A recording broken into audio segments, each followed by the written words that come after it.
Someone had asked me to watch The Red Spectacles. I had never seen nor heard of this movie before. And after a quick Google search, I found out that Jinro, another movie I had made a video on, is the prequel to The Red Spectacles. And I enjoyed Jinro a lot, so it makes sense that I would watch this next. Like any good film, it starts off giving you a wall of text explaining the lore of everything happening in the movie. A condensed version is there's a special military police force that the government created as a response to crime, because the only way to stop single mothers from stealing baby formula is throwing the mother in jail and putting the child up for adoption. And pray a nice middle class family needs a black or brown child to adopt in hopes to repair their failing marriage. No baby, no need to steal. Easy. The special unit named Kerberos comes under fire after someone who commits a misdemeanor is beaten to death. Luckily, this is a work of fiction and things like that don't happen in real life. Good sarcasm is hard to distinguish from normal speech. But it has always been interesting to me how as a society, especially in America, we have been conditioned to associate that the only way to stop crime is through violent opposition. You would think even the most staunch cop supporter would eventually realize that, okay, the news is saying crime isn't changing much, or is at least still happening. I see cops all the time in my neighborhood and around the city. Maybe there's something I am inherently missing here. To give a more personal example, back in high school, I was a marijuana sales representative for like 2 weeks. Why was I only a representative for 2 weeks? Well, I was the worst pharmaceutical rep in the world. I literally have social anxiety, so I couldn't find clients, and when I did find clients, I just gave them extra weed because I was so happy to have a customer. Anyway, my point is, I did a thing that could have gotten me in insane amounts of trouble, physically and legally, because I needed the money. People more often than not commit crime despite fear of consequence out of necessity, not some weird urge to do them. Unlike in real life, Kerberos, after the death of someone who commits a misdemeanor, the public rightfully gets upset and Kerberos is disbanded. I will say one thing, and I need people to stick with me on this. If cops actually look like this, I would be a cop. Because in Jinro, I already thought the suits looked sick. But seeing it in live action, phenomenal. I'll lick that boot for a cool dystopian future suit. They just look so badass. The three members of Kerberos who are on the run after refusing to disarm, one of the members has been wounded and they are listening to a radio broadcast of how anyone who comes into contact with them are able to shoot on sight. This opening scene already does something for me as it establishes a few things, but most importantly, that these three are zealots. They fervently believe in the armed police force that has been disbanded due to public outrage of them killing someone for a misdemeanor crime. These are bad people. But it also takes me a moment to remember that. This could be because I'm American, so I'm used to American movies where the main character or characters, even if they aren't 100% on the right side, are at worst a misunderstood anti-hero, and at best just kind of shy of being perfect. So my initial reaction is to side with these three, and even going so far as to sympathize with the one who has been wounded. But these three people are objectively evil. And I know people love to look at cops like, oh, one bad apple doesn't spoil the bunch, which did you know was originally a proverb for exactly that? That one bad apple will in fact spoil all of them? Talk about ironic. But regardless of that, these three participated, want to uphold, and go so far as to refuse to let go of a system that enforces fear, terror, and violence onto a civilian population. Even if on an individual level these are quote-unquote good people, you cannot be a good person if you choose to uplift and uphold and even worship that kind of culture. This is of course a commentary about the fictional Kerberos unit. Please do not draw real-life parallels. Good sarcasm is hard to distinguish from normal speech. With older anime, everything was hand-drawn, so it has this built-in nostalgia that is difficult to replicate. With modern anime, because it's digital, there's obviously a difference between traditional and digital styles, both having pros and cons. But I don't know what it is, and maybe someone in the comments can enlighten me, but there is this grain or like patina that older Japanese movies have that I don't really see in Western movies from the same time period. And this is by no means me doing a Japan is just built different and cooler, but they objectively look different to me. For example, here's Beverly Hills Cop 2, the most popular movie in 1987. Overlooking the fact that an Eddie Murphy movie during the height of his popularity would have an infinitely bigger budget than a random Japanese indie film, there still visually seems to be like a big difference. And maybe because I don't know much about the technology and the limitations of filmmaking back then, it could just be like one's a way more expensive camera than the other comparatively. But that works in the Red Spectacles' favor, giving it more of a nostalgic feel. It just feels different. Speaking of film, I've only seen a handful, but I've noticed there's a level of overacting in older Japanese films that I adore. It reminds me a lot of soap operas in that sense. Like there's a flair of almost overdramatic that should be silly when you see it, but it isn't for some reason. Like look at this scene. Why does he pick up his gun like that? Why the flourish? Why so sassy with it, little mama? I love how overdramatic the acting is in Japanese films can be. Koichi is the only one who got away with Midori and Soichiro being captured and trialed, which I know I say that these are the bad guys, but Soichiro being captured after a gunfight at his lover's house is cool cool as fuck. Like, I wish they showed that, because that sounds almost as cool as that final Queen Latifah scene and Set It Off. Seems like I rage against the moon. This film is so fucking unserious, bro. Like, there's no dialogue for like 4 minutes besides like background noise and a loudspeaker announcing something as Koichi walks through dark streets all broodingly. We notices he's being followed, so he turns around and then this happens.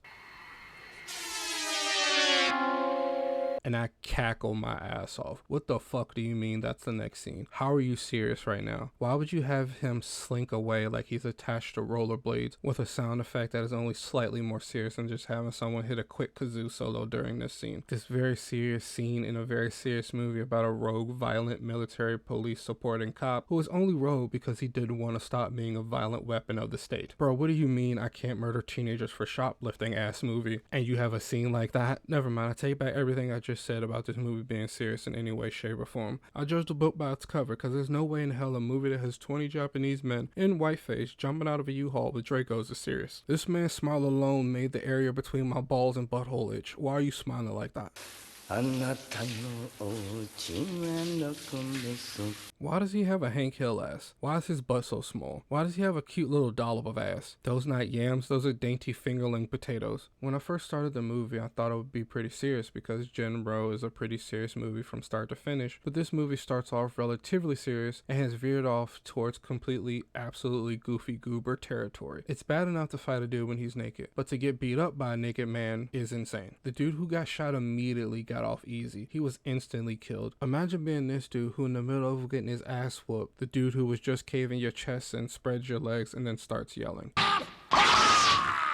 This is also right after mid-fight they drink a beer together. I'm not the kind of person that tries to make every moment in the media they consume as something intellectual and deep, because I find people like that annoying. They need to justify that what they consume is smarter than the media everyone else consumes, but I do enjoy the silliness of it. Action movies, if you look at them objectively, are just kind of silly as hell. A one-man army taking down waves of dudes with guns who are also highly trained, but not as highly trained as their opponent that always takes them down with ease. Very silly. So it's genuinely welcome when action movies don't take themselves super serious. Something I enjoy about foreign films that I've noticed doesn't really happen in American ones are often scenes that don't necessarily add anything. What I mean by that is that a lot of American movies, obviously not all of them, but a lot of them follow this neat structure that is easy to digest. And maybe it's because there's a lot less experimentation or risk taken when it comes to movies, because the inherent profit seeking motive of movies, especially ones with a bigger budget, or it's just the reality of movie making nowadays. But a lot of the movies I've seen recently, it seems like every scene in a movie, it has to explain something or give the audience something so that they remain engaged and understand where the story is heading by the end. Whereas a lot of foreign films I've seen will have scenes that feel like this is just something this character would do and you're just along for the ride with them. I'm not sure if this is making sense. I feel like what I'm ultimately saying is a lot of movies feel like they are written with the understanding that the audience is dumb, so you have to walk them through everything instead of just doing something in a way that assumes the audience will get it. Though that brings me to a much larger point. I'm not sure if this film counts as a cult classic, but it does have the same vibe a lot of cult classics have. And what I mean by that is that every cult classic I've seen for the most part were made intentionally or unintentionally by people who just really loved creativity and wanted to make something. Like they made something with a genuine love for the game in their hearts, and you feel that. And I think that is ultimately why they become cult classics, even if it takes years or decades after they were released. They aren't made with this cookie cutter factory mindset that I want to make something that will be as appealing to as many folks as possible, and I really vibe with that. There is something about cult classic films that resonate deeper than something like an MCU film can, I think. Not to be dramatic, but I think cult classic films speak to human nature in the sense that it is inherently human to want to make something and share that thing, especially if you are proud of that thing. And when you put care into something, other people can see or feel that, and they will gravitate towards that thing. There's a scene of Koichi in a stand-up ramen noodle shop, which has been outlawed. He is there because in the past, that's where a lot of information and meetings happened, and he sees someone he used to know. And this old man is just rambling about how society has changed, which I think is such a staple in Japanese media from what I've seen. Movies and anime always need at least one or multiple old men talking about how society has changed, and they lament this change as they are no longer needed. Anyway, the old man is talking about how society has changed and things have gotten worse, which is obviously awful, but it is interesting to to me at least, because they are in so many words saying society has gone to shit because Kerberos isn't around anymore. That society has gotten worse because there's no threat of heavily armed individuals to murder you for jaywalking. But again, and I can't really stress this enough, Koichi and people associated with him are villains. They are bad people. Rarely do bad people go, yes, I am evil. I know I am evil and still choose to do it. More often than not, they believe their actions are either permissible because in the end the good that will come of their actions will cleanse them of their sins, or outright believe their actions are good. The movie mentions that everyone in Kerberos has a sense of justice, and maybe that is true, but I think if anything that goes to show that where one man sees justice, another man sees corruption. The hammer of justice is ultimately still a hammer. I don't want to make a red door deeper than what it is, but the absurd nature of a lot of scenes in this movie at first was jarring because I expected something extremely serious, like too serious, but the silly nature of a lot of the scenes feels right because inherently a society that decays to a degree that it turns to violent subjugation of its citizens instead of listening to them and their demands democratically is silly. It is silly to heavily arm and train a special police task force that has the authority to judge, jury, and execute criminals at will, but how do you show how ridiculous that is without making it seem cool in an action movie kind of way? By committing to the bit all the way through like this movie does. Because this guy isn't cool in a classical action movie kind of way. In fact, he's been shown to be kind of incompetent several times. In search for information about the whereabouts of his old comrades, he seeks out that old dude Genji from earlier in the movie at a stand-up noodle shop. Has something put in his food that makes him shit his pants. He is then captured, escapes, finds an old friend of his named Soichiro, who is now a pool shark. Soichiro then tells him shit different now, and then proceeds to do the same exact thing Genji did by putting a diuretic in Koichi's food and making him shit himself again, leading to his capture once again. A big theme I've noticed in this film, which is also a theme in Ghost in the Shell movie, is how do you live in a world that no longer makes sense to you? Your way of living, your entire reason for living is now obsolete. You are now obsolete. How do you function in that world? You are forced to adapt or be beaten in the head by rocks as you attempt to go against the current and remain true to your ways, which I feel is a common theme in a lot of anime, a struggle of old versus new. The absurdity of this film for a long time didn't make a whole lot of sense to me until near the end of the movie when Koichi is running away from the big bad for a third time and he sees a lot of familiar faces and places he had been through throughout the movie. That all the places he has been were in fact movie sets, that none of this is real. And then it kind of clicks that everything is absurd because Koichi is absurd. Koichi is a man stuck in the past, and because he is stuck in the past, he is easily manipulated. He is a man absurdly trying to fight against reality, and the movie shows you this by having some of the most insane and nonsensical scenes I have ever witnessed. Koichi can't make sense of the world, so in turn, neither can the audience. We are told that Koichi betrayed his unit by not showing up one day and stealing some protect gear. This, I think, really gives weight to my theory that Koichi is so stuck in the past that it warps his perception, and it has maybe even driven him insane in a way. When I finally saw the ending of the Red Spectacles, it made my theory so far kind of murky, because on the surface it appears that Koichi died in a hotel and was shot, and it was all just an egotistical dream, as the antagonist Bun Mei points out. But I think in a way it supports my theory. Let me ramble for a little bit. In the end, the audience finally sees what is inside the briefcase that was carried the entire movie, and it was revealed to be Marcellus Wallace's soul.